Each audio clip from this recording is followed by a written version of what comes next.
Hello guys, அஸ்ஸலாமு அலைக்கும். Monday mid morning. இன்னைக்கு லஞ்சுக்கு ஒயிட் ரைஸ் பாசிப்பயிர் புளிக்குழம்பு தான் ப்ரிப்பேர் பண்ணிட்டு இருக்கேன். பசங்களுக்கு மஞ்சள் தண்ணி ரெடி ஆயிட்டு இருக்கு. 5 பழமான தக்காளி நல்லா மேஷ் பண்ணி ஒரு பவுல்ல ஆட் பண்ணிட்டு மிக்ஸி ஜார்ல ஒரு கையளவு சின்ன வெங்காயம், மல்லிப்பொடி, மிளகாப்பொடி, மஞ்சள் பொடி சேர்த்து நல்லா கிரைண்ட் பண்ணி அதையும் உள்ள சேர்த்துக்கிறேன். குழம்புக்கு தேவையான தண்ணி ஆட் பண்ணிட்டு உப்பு சேர்த்துக்கிறேன். ஒரு லெமன் சைஸ் அளவு புளி கரைச்சி வச்சிருக்கேன், அதையும் சேர்த்துட்டு கட் பண்ணி வச்சிருக்க கத்திரிக்காய் ஆட் பண்ணிக்கிறேன். குக்கர்ல ஒரு கப் அளவுக்கு பாசிப்பயிர் ஆட் பண்ணி நல்லா வறுத்ததுக்கு அப்புறமா எண்ணெய் ஆட் பண்ணி சின்ன வெங்காயம் பூண்டு தட்டி சேர்த்துக்கிறேன். நம்ம கரைச்சி வச்சிருக்க குழம்பையும் உள்ள ஆட் பண்ணிட்டு ஒரு விசில் வச்சு எடுத்துக்கிறேன். பயிர் வெந்ததும் 3 முட்டை ஆட் பண்ணிக்கிறேன். முட்டை வேணா ஸ்கிப் பண்ணிடலாம். ஒரு கப் அளவுக்கு திக்கான தேங்காய் பால் ஆட் பண்ணி 5 மினிட்ஸ்க்கு அப்புறம் ஸ்டவ் ஆஃப் பண்ணா சூப்பரான பாசிப்பயிர் புளிக்குழம்பு ரெடி ஆயிடும். பசங்களுக்குமே லஞ்ச் பேக் பண்ணிட்டு போய் ஊட்டிவிட்டு வந்துட்டேன்.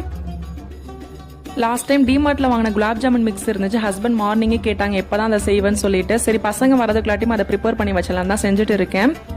குலாப் ஜாமுனுக்கு மாவு பிசையும் போது பால் ஊற்றி பிசைஞ்சிங்கன்னா நல்லா சாஃப்டாக கிடைக்கும். எந்த ஒரு கிராக்கும் இல்லாமல் பால் போட்டுட்டு ஃப்ரை பண்ணி எடுத்தா சூப்பரான குலாப் ஜாமுன் ரெடி ஆகிடும்.